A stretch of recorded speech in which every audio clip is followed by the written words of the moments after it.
तो दोस्तों आज के बायोग्राफी के अंदर हम बात करने वाले हैं एक छोटी सी उत्तर प्रदेश की लड़की। मगर वो एक नॉर्मल लड़कियों से बिल्कुल अलग थी। लाइक छोटी लड़की होते हुए भी बच्चों से लड़ना, गालियां देना, बच्चों का सिर फाड़ देना पत्थर मार के और शाम को घर वापस आ जाना। मगर किसी को नहीं पता था कि ये एक छोटी सी लड़की बड़ी होके इतनी बड़ी एक गैंगस्टर बनने वाली है। तो आज के बायोग्राफी में हम जिसकी बात करने वाले हैं वो है फूलन देवी। तो बॉर्न ऑन 10th अगस्त 1963, एक छोटा सा जलौन डिस्ट्रिक्ट उत्तर प्रदेश के अंदर हमारे फूलन जी का गांव था। और मल्ला फैमिली से बेसिकली हमारी फूलन जी एग्जिस्ट करती हैं, मल्ला फैमिली से बिलोंग करती हैं। गोरंग पुरवाहा करके एक गांव है जहाँ से बहुत ही पिछड़ा हुआ गांव और बहुत ही छोटा सा गांव था जहाँ से बेसिकली ये एग्जिस्ट करती थी। और यहाँ पे बेसिकली जितने भी लोग थे ना, सबका मेन सोर्स ऑफ इनकम जो था, तो इनके घर के पास एक यमुना नदी बहती है। तो ये यमुना नदी में ही बेसिकली मछलियां पाल के, समंदर में किश्ती चला के या फिर ट्रांसपोर्टेशन का काम करके ही नॉर्मली यहाँ पे लोगों का जो है अपना पेट गुजारा करते थे लोग यहाँ पे बेसिकली। फूलन जी के परिवार में टोटल इनकी माँ, इनके पापा जी और इनको मिला के इनके चार छोटे भाई बहन और थे। और जो फूलन थी, फूलन अपनी फैमिली में सबसे छोटी थी। और इनके पापा जी के पास भी बेसिकली इतना कुछ ज़्यादा था नहीं। एक छोटी सी ज़मीन थी इनकी बस। और इसके अलावा ये भी वही अपना मछली वगैरह पकड़ने का ही काम करते थे। और ये छोटी सी ज़मीन भी इनके हाथ से एक्चुअली निकलती हुई दिख रही थी, क्योंकि इनके चाचा जी और इनके चाचा जी का जो लड़का था, इनसे इनका बहुत टाइम से विवाद चल रहा था इस ज़मीन को लेके। और धीरे धीरे करते करते करते कहीं ना कहीं इनके चाचा जी ने और उनके लड़के ने ये ज़मीन भी इनसे छीन ली थी, जिसके कारण इनकी बहुत ज़्यादा आपस में लड़ाई होती रहती थी। और यही लड़ाई जो है ये फूलन देवी देख नहीं पाती थी। एक्चुअली उस समय के हिसाब से एक लड़की का इतना बोल्ड होना, इतनी गालियां निकालना, इतना लड़ाई झगड़ा करना एक कॉमन चीज नहीं थी। ये बिल्कुल एक यूनिक चीज थी जो हमारी फूलन देवी के अंदर देखी गई। उस टाइम पे बिल्कुल भी लड़कियों में ये सब नहीं हुआ करता था। तो जब ये जमीन इनके हाथों से निकलने लगी और इनको पता लगा कि हाँ ऐसे हम लोग हार रहे हैं, ये जमीन हमारे हाथ से जा रही है, तो फूलन देवी ने क्या किया, इन्होंने पुलिस स्टेशन के बाहर जाके धरना देना शुरू कर दिया। धरना देना शुरू कर दिया, जाके अपने चाचा जी के साथ लड़ाई करी, बहुत झगड़ा हुआ इनका, गाली गलौज करी, जो कि इनके पापा को बिल्कुल भी पसंद नहीं आया। इनके पापा को ये बिल्कुल भी इनका ऐसा जो करेक्टर था, ये जो गालियां देती थी, जो लड़ाई झगड़ा करती थी, बिल्कुल भी पसंद नहीं था। और वो इनके सख्त खिलाफ थे। और इसी कारण कहीं ना कहीं इनके पापा ने इनसे तंग होके इनकी शादी जो है एक 32 ईयर्स के बुड्ढे के साथ कर दी, जिनका नाम था लाल। तो पुट्टी लाल की उम्र उस समय 34 थी और हमारी फूलन जी की उम्र उसमें सिर्फ और सिर्फ 12 साल थी। तो एक बहुत ही छोटी लड़की थी उस टाइम पे। तो 32 ईयर्स के इंसान के साथ शादी होने के बावजूद उस इंसान ने जब फूलन के घर पे पहले पहले नई नई गई, तो जबरदस्ती करी उनके साथ, जिसको हम कहेंगे यहाँ पे रेप। क्योंकि अगर किसी लड़की की खुद की मर्जी नहीं है, आप उनके साथ जबरदस्ती फिजिकल रिलेशन बना रहे हो, तो उसको रेप की कैटेगरी में ही लिया जाता है। तो वहां पे उनके साथ रेप हुआ। रेप होने के बाद उनके पास कोई ऑप्शंस नहीं थे, वो कुछ नहीं कर सकती थी। बहुत उनको टॉर्चर किया गया वहां पे, चुन्नी लाल के घर पे बहुत ज्यादा उनके साथ अत्याचार किया गया। बहुत बार ऐसा हुआ कि वो यहाँ पे तंग हो जाती, इतनी ज्यादा अपनी फैमिली के अंदर इतनी ज्यादा परेशानियों में घुट जाती थी कि वो लौट के कहीं ना कहीं अपने पापा के घर वापस आ जाती थी। मगर उनके पापा किसी ना किसी तरीके से समझा के फुसला के कुछ भी करके हर बार किसी ना किसी तरीके फुलन को वापस चुन्नीलाल के घर पे भेज दिया करते थे। मगर एक बार की बात है, जब हमारी फूलन जी अपने हस्बैंड से लड़के अपने पापा जी के घर वापस आई, तो उनके पापा ने उनके खिलाफ एक झूठी रिपोर्ट लिखा दी अपने क्लोजेस्ट थाने के अंदर, जिसके कारण फूलन जी को वहां पे 3 दिन की जेल हुई। और उन 3 दिनों के अंदर वहाँ के जो इंस्पेक्टर थे और जो वहाँ के गार्ड थे, दोनों ने मिलकर फूलन को बहुत ज़्यादा फिजिकली टॉर्चर किया। वहाँ पे रेप हुआ उनके साथ 3 दिन। और इन सब होने के बाद भी फूलन को जेल में एक कोने में बंद करके रख दिया गया। और एज बीइंग अ छोटी सी लड़की, उस समय सिर्फ 12 या 13 साल की उम्र थी फूलन की, उनका शरीर इतना कुछ बर्दाश्त नहीं कर पाया। उनके लिए टॉर्चर था एक हिसाब का, वो ये सब बर्दाश्त नहीं कर पाई और बहुत ज़्यादा बीमार हो गई। और बीमार होने के कारण उनको जेल से रिहा कर दिया गया। रिहा होने के बाद वो अपने पापा के घर वापस आई। वापस आने के बाद 20 दिन लगे उनको थोड़ा ठीक होने में। 20 दिन के अंदर वो अच्छी खासी ठीक हो गई, रिकवर हो गई ये सब अपने टॉर्मर से। और उनके पापा ने उनको वापस चुन्नीलाल के घर भेजने का डिसीजन ले लिया। तो वो अपने फूलन को लेके चुन्नीलाल के घर जा ही रहे थे। जब वो वहां पहुंचते हैं तो देखते हैं कि चुन्नीलाल वहां पे ऑलरेडी दूसरी शादी कर चुका होता है। मगर दूसरी शादी करने के बावजूद वहां पे चुन्नीलाल फूलन को एक्सेप्ट कर लेता है। और एक्सेप्ट करने के बाद उसको बहुत टॉर्चर किया जाता है, मेंटली टॉर्चर किया जाता है, फिजिकली टॉर्चर किया जाता है। नौकरों की तरह उससे रखा जाता है, दिन रात उनसे काम करवाया जाता है और ये सब होने के बाद भी एंड ऑफ द डे उनको निकाल दिया जाता है घर से।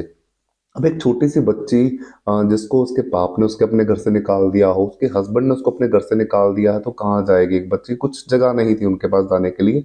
तो उनके मल्लू समाज के ही कुछ वहाँ पे बागी लोग थे उनके गांव के, जिनको हम टेररिस्ट बोलते हैं। तो वो कुछ बागी लोग थे जो ऑलरेडी फूलन के बारे में जानते थे कि एक लड़की है फूलन नाम की, बहुत ज्यादा मतलब ब्रेव लड़की है, किसी भी अपने हक के लिए लड़ लेती है, लोगों के साथ लड़ना झगड़ना बहुत कॉमन है इनके लिए। तो उन्होंने कहीं ना कहीं उन फूलन को अपनी गैंग के अंदर शामिल कर लिया। तो उनके गैंग के अंदर एक लड़का था जिसका नाम था विक्रम। तो विक्रम के साथ फूलन का बहुत क्लोज रिलेशन हो गया। फूलन ने अपनी पूरी कहानी विक्रम को बताई, उनके साथ क्या क्या हुआ है, क्या क्या नहीं हुआ। तो कहीं ना कहीं बहुत ज्यादा अटैच हो गए थे विक्रम हमारे वहां पे उस टाइम फूलन जी के साथ। और ये अटैचमेंट के बाद एज बीइंग, मैं आपको एक बात बताऊं, विक्रम ऑलरेडी यहाँ पे मैरिड है, मगर कहीं ना कहीं ये सब सिचुएशन के बीच में वो लोग कह सकते हो आप एक तरह से रिलेशनशिप के अंदर आ चुके थे। तो रिलेशनशिप में आने के बाद वहां पे मेन उस टाइम पे जो हमारी गैंग को उस टाइम संभाल रहे थे मल्लू समाज की वहां पे, वो विक्रम थे। मगर इनके गैंग के एक लीडर हुआ करते थे जिनका नाम था बल्लू गुज्जर। तो 1974 की बात है, विक्रम यहाँ पे फूलन देवी को लेके साथ में जाते हैं चंबल की तरफ। चंबल पे यहाँ पे हमारे बबुल बाबुल बाबुल गुज्जर ऑलरेडी यहाँ पे ही थे, क्योंकि ये सारे गैंग जो है ये सारी बबुल गुज्जर की ही गैंग थी उस टाइम पे। विक्रम जो इनके गैंग के एक छोटे से पार्ट थे जो कि उस टाइम पे संभाल रहे थे, मगर बेसिकली जो बड़े इनका जो गैंग का कहते हैं मुखिया, तो मुखिया हमारे बाबुल गुज्जर ही थे। तो बाबुल गुज्जर के पास सारे के सारे गैंग वहाँ पे चंबल में जा 1974 में वहां पे जाके सारे के सारे गैंग वहां पे नब्बल गुज्जर को मिलती है। और मिलने के बाद वहां पे बब्बल गुज्जर रात को एक मौका देखते हैं, जब सब लोग सो जाते हैं, गैंग में सब लोग सो गए थे उस टाइम पे, और वो जाते हैं वहां पे हमारी फूलन के तंबू के अंदर। बेसिकली उस टाइम पे पुराना समय है तो तंबू में लोग रहा करते थे, टेंट जिसको हम टेंट बोलेंगे। तो रात को फूलन के टेंट के अंदर जाते हैं और कोशिश करते हैं उससे गलत कुछ करने का। आप समझ रहे हो मैं क्या कह रहा हूँ। तो वहां पे फूलन अब थोड़ी बड़ी हो चुकी थी, ऑब्वियसली यहाँ पे 13-14 साल की बात कर रहे हैं हम, 13-14 साल की हो चुकी थी। तो वो थोड़ा चिल्लाती हैं, चिल्लाने की आवाज टेंट से बाहर जाने के कारण विक्रम को आवाज सुनाई देती है और विक्रम भाग के वहां पे टेंट के अंदर आ जाता है। तो वहां पे टेंट पे आने के बाद जब विक्रम देखता है कि यहाँ पे क्या हो रहा है, तो यहाँ पे थोड़ी सी लड़ाई हो जाती है विक्रम और बब्बुल गुज्जर के बीच में। तो थोड़ी लड़ाई झगड़े के बीच में बब्बुल गुज्जर भी थोड़ा हैरान हो जाते हैं एक्चुअली कि उनके गैंग का इतना पुराना इंसान, एक इतना उनका ट्रस्ट वर्दी एक लड़की के कारण उनसे लड़ाई कर रहा है। तो वो बिना सोचे समझे अपनी बंदूक निकालते हैं और सीधा विक्रम के हेड पे रख लेते हैं। तो ये देखते हुए विक्रम भी ज्यादा देर वेट नहीं करते हैं, वो भी अपनी गन निकालते हैं और वहीं पे शूट कर देते हैं। और शूट करने के बीच में यहाँ पे बब्बुल गुज्जर की मौत हो जाती है। तो बबुल गुज्जर की यहाँ पे मौत होने के बाद गैंग का जो मेन लीडर था वो विक्रम बन जाता है कहीं ना कहीं। और विक्रम को गैंग एक्सेप्ट कर भी लेती है, क्योंकि विक्रम के जो डिसीजन थे, जिस तरीके से वो गैंग को संभालता था, पूरी गैंग बहुत खुश थी उस चीज से। तो कहीं ना कहीं यहाँ पे विक्रम गैंग के लीडर बन जाते हैं। तो विक्रम और फूलन के हाथ में जब गैंग की पूरी भागदौड़ आ जाती है, यहाँ पे ना दो लोग थे एक्चुअली हमारे बपल गुज्जर के बहुत ज्यादा करीबी और उनके बहुत ज्यादा नोन दो लोग थे, जो कि एक चोरी के सिलसिले में ऑलरेडी इस टाइम जेल के अंदर थे, जेल की सजा काट रहे थे और उनकी सजा ऑलरेडी कंप्लीट हो गई थी। और जब वो जेल से बाहर आते हैं उनको पता लगता है कि बबल गुज्जर को ऑलरेडी किसी ने मार दिया है, जो कि विक्रम थे। विक्रम ने वहां पे मार दिया और मारने का जब रीजन पता लगता है कि एक लड़की आई है गैंग के अंदर जिसके कारण यहाँ पे बब्बल गुज्जर को मार दिया गया है, तो बहुत गुस्सा आता है उनको यहाँ पे। तो श्री राम सिंह और नल्ला सिंह नाम के दो इंसान थे, बहुत गुस्सा हो जाते हैं उस टाइम पे कि अपने ही गैंग के लीडर को किसी ने लड़की के कारण मार दिया है। तो गैंग के अंदर एक्चुअली उस टाइम पे ना हर समाज के, हर ऊंचे नीचे समाज के, अमीर गरीब, हर तरीके के लोग थे उस टाइम गैंग के अंदर। मगर ये जो हमारे श्री राम सिंह और नल्ला सिंह है, ये बहुत ज्यादा अमीर फैमिली से बिलोंग करते थे। तो इनको जब ये चीज पता लगती है तो ये सीधा गैंग में जाते हैं और यहाँ पे जाके सीधा ही विक्रम को गोली मार के विक्रम को मार दिया जाता है। और जब विक्रम मर जाते हैं तो गैंग के जो मेन लीडर होते हैं यहाँ पे बन जाते हैं हमारे श्री राम सिंह। तो श्री राम सिंह को गैंग का लीडर बनाने के बाद जो सबसे पहला काम किया जाता है, ये लोग एक फेक रॉबरी करने के लिए जाते हैं गाँव के अंदर। तो वहां पे फूलन देवी को भी साथ लेकर जाया जाता है। फूलन देवी अपनी गैंग के अंदर खुद सिक्योर फील नहीं कर रही थी उस टाइम पे, क्योंकि विक्रम मर चुके थे जिनके साथ उनकी इतने अटैचमेंट थी। और बेसिकली इस टाइम जिसके हाथ में पूरी गैंग का दामोदार था, वो एक ऐसा इंसान था जिसके साथ उनकी बिल्कुल बनती नहीं थी, तो वो अपनी ही गैंग में कंफर्टेबल फील नहीं करती थी।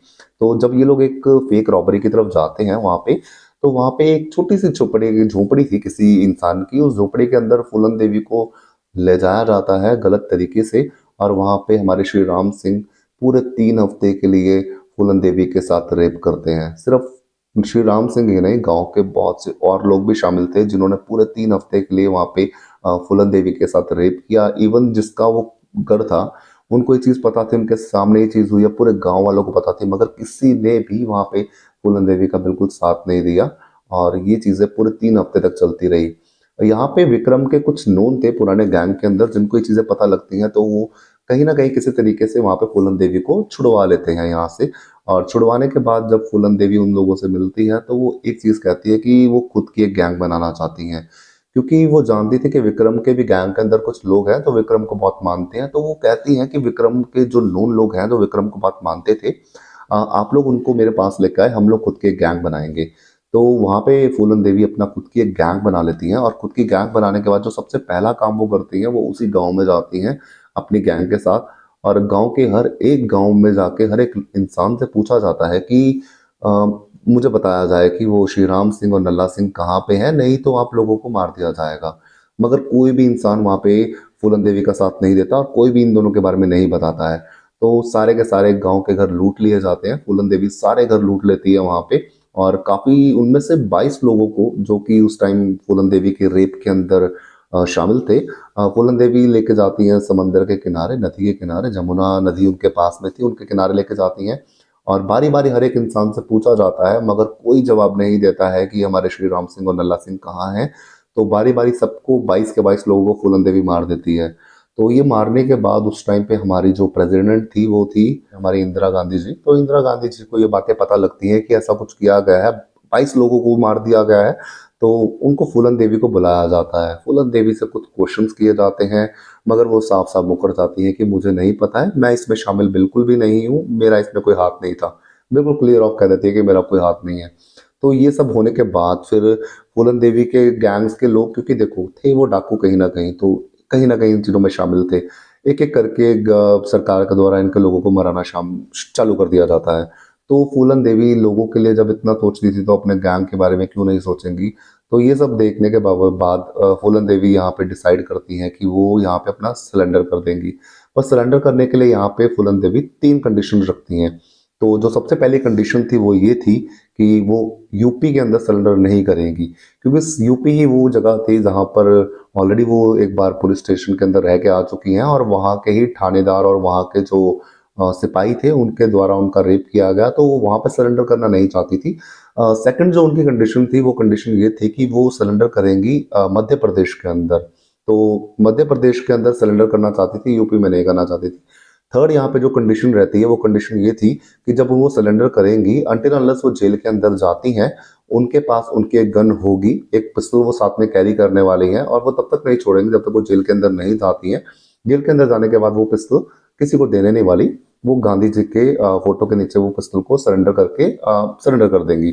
और इसके बाद एक और जो चौथी चौथी जो उनकी डिमांड थी वो ये थी कि उनके सरेंडर करने के बाद उनकी गैंग के किसी भी इंसान को परेशान नहीं किया जाएगा, किसी को फालतू तंग नहीं किया जाएगा।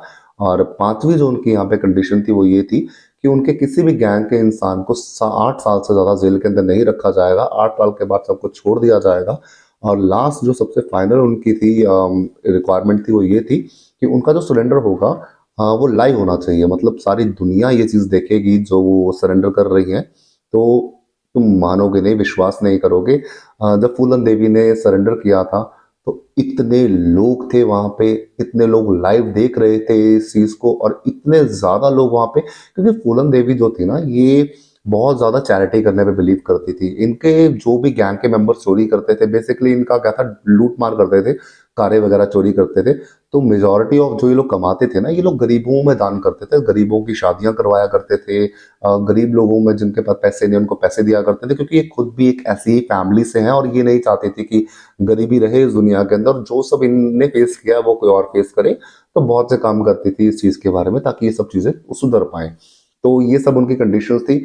और हैरानी की बात तो ये है कि गवर्नमेंट ये सारी की सारी बातें मान लेती है, और फाइनली यहाँ पे फूलन देवी को 11 साल की जेल हो जाती है।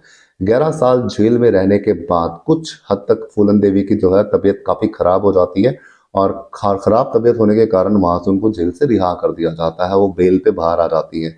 और बेल पे बाहर आने के बाद यहाँ पे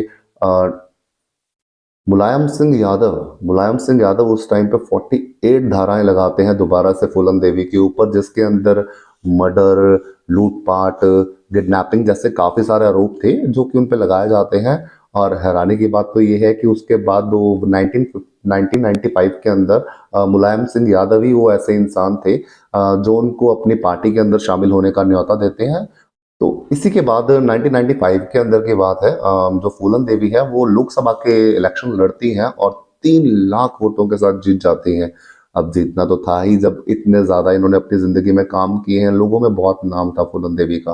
के अंदर बीइंग अ डाकू होने के बावजूद भी बहुत से लोगों की फूलन देवी ने उस समय में मदद करी थी, बहुत से लोगों के बारे में वो काम करती थी, जिसके कारण लोग बहुत खुश थे फूलन से। और फूलन वहां पे 3 लाख वोट के साथ जीत जाती है। और जीतने के बाद वहां पे आपको लगा होगा कि ये फैमिली, ये बहुत हैप्पी एंडिंग हो गई है स्टोरी की। तो नहीं भाई, ये बिल्कुल भी हैप्पी एंडिंग नहीं थी। अब 2003 की बात है। 2003 के बाद फूलन देवी एक बार अपने घर के बाहर निकलती हैं, तो 3 अनजान लोग, कोई नहीं जानता कौन थे वो, फूलन देवी को शूट करते हैं उनके ही गेट के आगे, जिसमें फूलन देवी की मौत हो जाती है। और मौत होने के बाद एग्जैक्टली 1 साल बाद वहां पे एक इंसान अरेस्ट होता है जिसका नाम था शेर सिंह यादव। तो शेर सिंह यादव वो जो था, वो आपको याद होगा 22 लोगों को समंदर के किनारे फूलन देवी ने मारा था। उनमें से ही कुछ लोग थे जिसका नोन था ये शेर सिंह यादव। तो इसने बदला लेने के लिए वहां पे फूलन देवी को मार दिया। और मारने के बाद आज भी लोग जानते हैं फूलन देवी को। और आप भी जानते हो कि मूवी भी बनी आई थिंक फूलन देवी की कहानी के ऊपर। तो कहते हैं ना कि हर एक बुरे काम का बुरा नतीजा कहीं ना कहीं जरूर होता है। बहुत से अच्छे काम भी किए हैं फूलन देवी ने बहुत से लोगों के लिए, बट काम करने का तरीका कहीं ना कहीं गलत था। मगर आप जज नहीं कर सकते हो, एक छोटा सा बच्चा, एक छोटी सी बच्ची जिसके साथ जिंदगी में इतना कुछ बुरा हुआ हो, तो क्या ही करेगी ना वो भी। सिचुएशन, हालात इंसान से बहुत कुछ करवा देते हैं, तो क्या ही कर सकते हैं। तो आई होप आज की ये बायोग्राफी आपको फूलन देवी के बारे में अच्छी लगी है। अच्छी लगी है तो make sure to like and subscribe, and नीचे कमेंट्स करके बताना जरूर कैसी लगी है। और अगर आपकी कुछ सजेशन है, कुछ और बायोग्राफीज आप फिर फ्यूचर में देखना चाहते हो, तो do let me know. And आज का बायोग्राफी हम यहीं पे बंद करते हैं। मिलेंगे आपको नेक्स्ट बायोग्राफी में, तब तक के लिए bye, take care, peace out guys.